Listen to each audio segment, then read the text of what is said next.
দেখেন কি সুন্দর করে মুরগিগুলো হাঁটে আর ডিম পাড়ে। এক এক করে এরকম প্রত্যেকটা মুরগি হাঁটতেছে আর ডিম পাড়তেছে।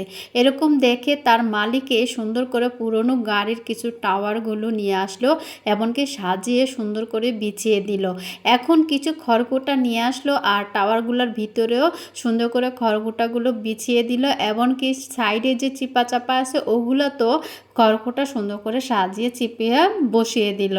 এখন মুরগিগুলো এক এক করে সুন্দর করে মুরগি এখানে যে ডিম পাড়া শুরু করলো, তার মালিক যে তাদের জন্য সুন্দর করে খাঁচা বানিয়ে দিয়েছে। ওরা এগুলো বুঝতে পেরেছে, এমনকি সিরিয়ালে একের পর এক এখানে যে মুরগি ডিম পাড়া শুরু করলো, তারা সবাই এক এক করে এখানে ডিম পাড়তেছে আর উঠে যাচ্ছে। এক এক করে এভাবে ডিম পাড়তেছে আর উঠে যাচ্ছে। দারুণ বুদ্ধি আসলে মালিকটা। এখন আর ডিমগুলো অন্য কোথাও পারে না, সবাই খাঁচাতে এসে এসে ডিমগুলো পারে। দেখুন কত সুন্দরভাবে পেরে এগুলো রেখে গেল।